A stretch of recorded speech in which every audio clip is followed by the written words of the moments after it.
Have you ever wanted a build that can guarantee any boss would fall to their knees every couple of seconds?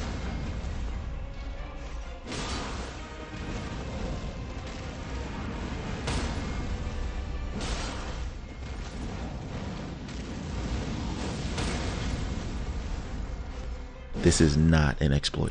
It doesn't require you to be super high level, and it's not a cheese either, because it requires timing and precision to pull off. And this build has a lot more involved than just stun locking enemies. The damage potential you can achieve with this entire setup is ridiculous. There's a few reasons why too.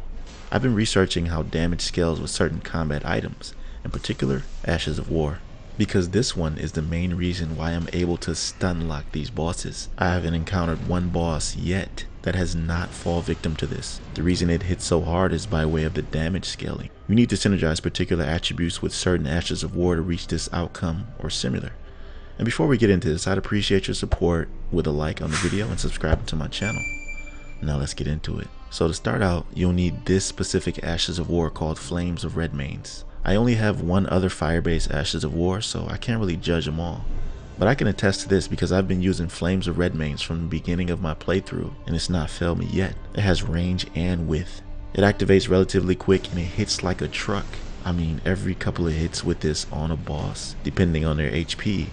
Some take 3 hits and regular enemies either get one shot or get stunned with 1 hit. Whatever the case, this Ashes will give you a huge advantage. I explained how to get this in a previous video, but I'll tell you again. The area is in 𝐜𝐨𝐬𝐷. Travel here and stand somewhere in this area. You'll see the traces of an invisible beetle that runs past you periodically. With just one perfectly timed hit, you'll kill it and receive this affinity. It's that simple. And as I said, I've been doing research on what scales Ashes of War damage mainly. Well, it's a few things. One is when you upgrade the weapon that your Ashes of War is allocated to. Another is damage scaling with a specific attribute that makes it stronger. And for items and weapons catering to fire is strength. Strength and dexterity are what make the Flames of Redmanes stronger, which makes you stun enemies so easily. Ashes of War that deal fire damage can be infused as fire, so when infused with your primary weapon, the primary scaling will be with strength and a minor in dexterity. The result of this is what you see happening over and over again, stun locking these bosses like crazy. My strength is at 50 with almost 40 dexterity. Everything else is your preference. Just make sure the most important attributes are upgraded accordingly. And here's a strategy I use when fighting bosses. This Draconic Tree Sentinel could only take 2 hits before being stunned.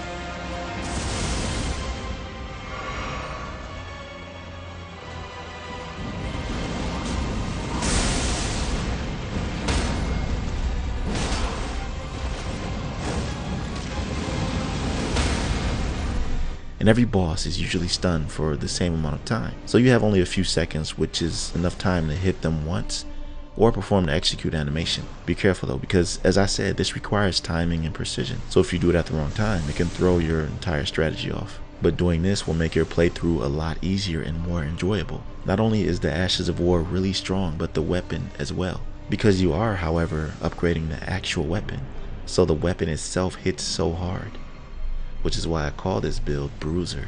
You are literally bullying everything.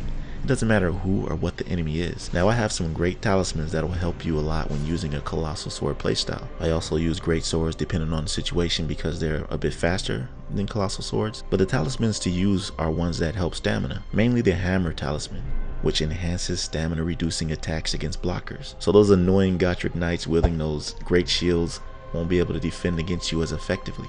And if they attack you, don't worry because you have a great shield as well. And with the curved talisman equipped, you'll be able to enhance your guard counters way better. These other talismans are your preference. I actually don't have another combat talisman that specifically caters to this playstyle yet, but this Viridian Amber Medallion greatly raises maximum stamina. This is especially important when wielding colossal swords. And the final talisman I have is Flame Drake. This greatly reduces fire damage negation. That's important as well because the shield I'm using is really good. It's great actually. And if you've been following my videos, I talked about this in detail. You can check out that in the description at the end of the video. But I wanted to save all the details for this build video specifically. Because even though it has 100% physical damage reduction and 80% robustness, you're still susceptible to statuses like fire. So the Flame Drake talisman will definitely help. But the shield is where your main damage resistance lies. Most enemies only deal physical damage, and if they apply status effects, this shield is resilient to most of them. I'll say this for the third and final time. Trust me, I don't want to sound redundant, but I do want to drive this point forward. Because if you do not have the Fingerprint Stone Shield, this is the next best thing.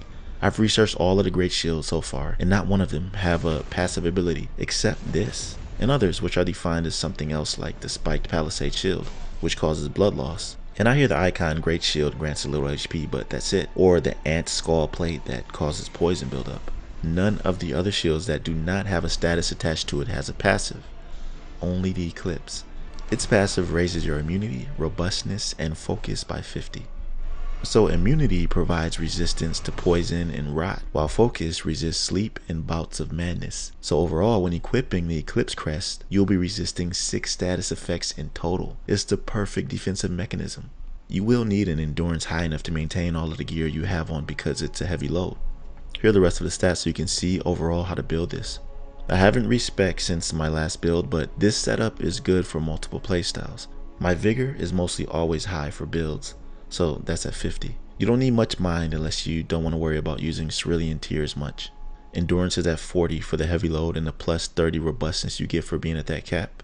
And Arcane plus Faith don't need to be as high as you see, because Faith increases the damage of incantations and spells. At first, I thought that it increased the damage of my Ashes of War, which is why it's leveled this way. This is a great setup, y'all. And as I said, there hasn't really been a boss which has given me a problem yet, except that fire giant in the mountain area. I think it's because he's made from fire and he may be immune. But other than that, it's a breeze when fighting and it's so fun. Make you feel like a boss. And since it has such a wide range, it's very good for zoning single enemies and awesome when fighting groups for crowd control. I recently made a build called Bloodwork, which is not your typical bleed build. Everyone I've seen is dual wielding, trying to apply as much hemorrhage as possible, but with little to no defense. I made it so that when using that build, you apply a ton of blood loss with a ton of defense. No dual wielding required, but grants the benefit of dual wielding. If you want to see that build, then here it is. Go check it out now and show some support. Subscribe to my channel as well. I'll see you next time, fam. Peace.